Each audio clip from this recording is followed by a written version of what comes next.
What is going on, internet? Your boy JV is in the building, and this is my impressions on this delightful game right here, NBA 2K21. So NBA 2K21 has been out for quite some time now. It was released on September 4th, so that gave us around 2 weeks of playtime on it by the time you're watching this video to really determine whether or not this game is a good game or if it is a complete flop. Now, before we get started, I do want to remind people that this is only the current gen version of NBA 2K21. The developers over at the 2K headquarters have been answering countless amount of questions, asking how different this version is going to be from the next gen version that is going to be coming out in November. And from the things that I've been hearing and all the questions that they've been answering to like famous YouTubers like Agent 00 and other people like that, they said that there are going to be major changes in comparison to what we have right now. So I want you guys to approach this video with the mindset that, in all honesty, I don't even consider the current gen version of this game the actual game, if that makes any sense. And the main reason why I'm saying that is because I'm pretty sure that the next gen version is their main focus. So if you want to look at it this way, they just gave us the current gen version of 2K to basically just hold us over until we get the next gen.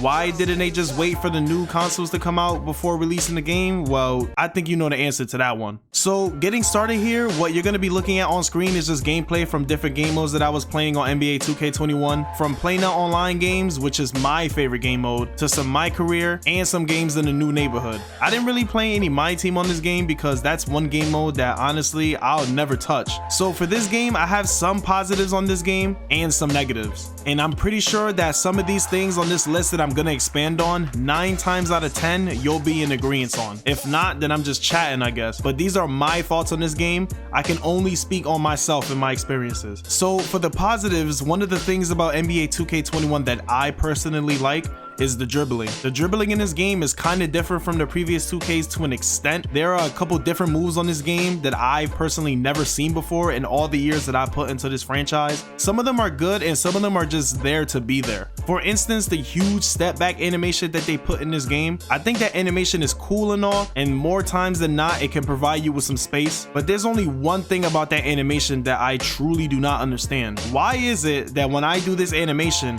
and I have just enough space to pop a 3 before I get closed out, why do they always fade away in combo with that animation? It just doesn't make any sense. It's like after that animation, I have to wait for my player to set his feet, and by the time he does, my defender is already back in my face, so there's no point in popping a 3. I just have to combo it with other dribbles. Now, while we're on the topic of dribbles, I love the fact that they brought back the explosive behind the back move in this game. Well, sorta. It's not as crazy as NBA 2K20's animation. If you know, you know, but it's probably my favorite animation in this game. I can spam it for hours if we keep it in a stack. On screen, you can see my player doing it a few times. I didn't have the right dribble moves yet to have the behind the back fit with any other combos, so I was kind of struggling, but you get the point. So the dribbling is good. I like it, and I can't wait to see how it's gonna be on next gen. The next positive on my list is the atmosphere of the new neighborhood this year. I like the fact that it's no longer in that old neighborhood from 2K19 and 20, and they gave us a fresh new environment. The colors in the park look really good, and it's just an overall pleasant sight to just look at and explore. Even the courts have different kind of colors and patterns that just look really dope to me, and I can only imagine how it's gonna look like on next gen. As far as how it plays, it's more or less the same thing as any other park. Little tweaks here and there in comparison to its predecessor,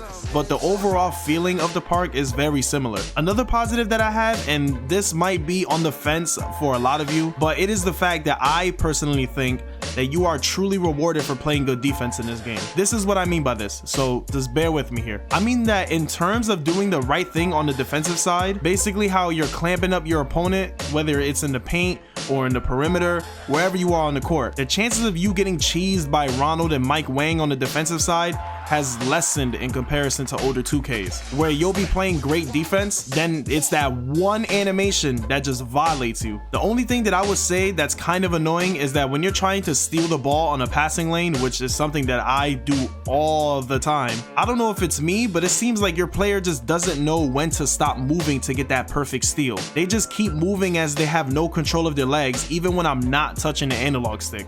And that's mad annoying, son. This is just for me though. I don't know if anybody else struggles with that. That is just my experience. So that's honestly where the positives stop for me. The negative things about this game, I can pretty much guarantee I'm speaking for a lot of people when I say these things. So let's just start off with the number one thing about this game.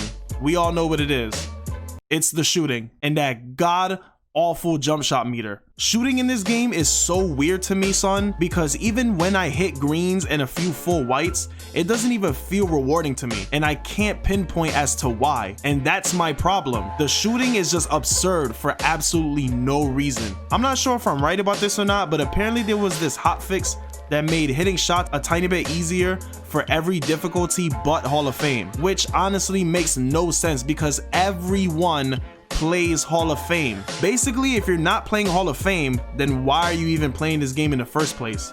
At least that's how I view it. And I guess a recent update came out where they made shooting fader jumpers more difficult to make. But back to the shot meter. The shot meter sometimes makes absolutely no sense because I literally hit my shots on that tiny black line that they have on the meter, but it's never enough most of the time. And it's when I'm wide open too, not contested by any means, which is wild to me. And yeah, they came up with a different style of shooting using the pro stick when you hold it down, which I think was pretty innovative. I've never seen that before in an NBA 2K game, but I shoot with X. I always have and I always will. So it doesn't apply to me. I don't know, maybe they'll do something about it in the next gen. I can only hope. Now, this last thing on my list is by far the biggest complaint about this game, at least for me. The fact that when you switch to next gen, your my team transfers, your VC transfers, but your my player doesn't transfer over.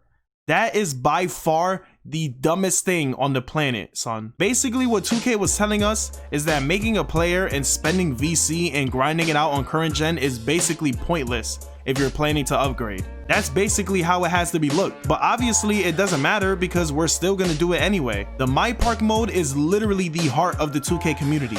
It's the #1 game mode that everyone plays.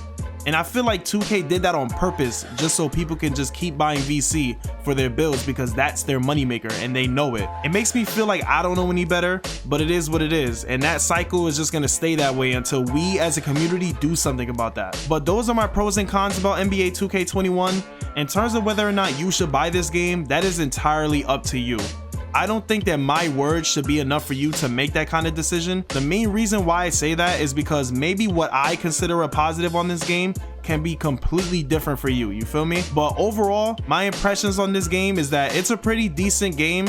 It's holding me over until we're ready to see what we have for next gen, and we'll just have to see. I'll definitely be making more videos on this version of the game until then. Got some playing out online games that I'm gonna be releasing where I'm just playing against randoms with different teams, and I got some games in the neighborhood that I'm gonna drop as well. So if you feel like this video was informative in any way, shape, or form, leave it in the comment section down below. Other than that, I appreciate you for checking out my video. Hopefully you enjoyed the content. If so, then please be sure to leave a like and subscribing if you're new, because it allows me to grow. That is a wrap for this video. Be easy, y'all, and I'll see y'all in the next one.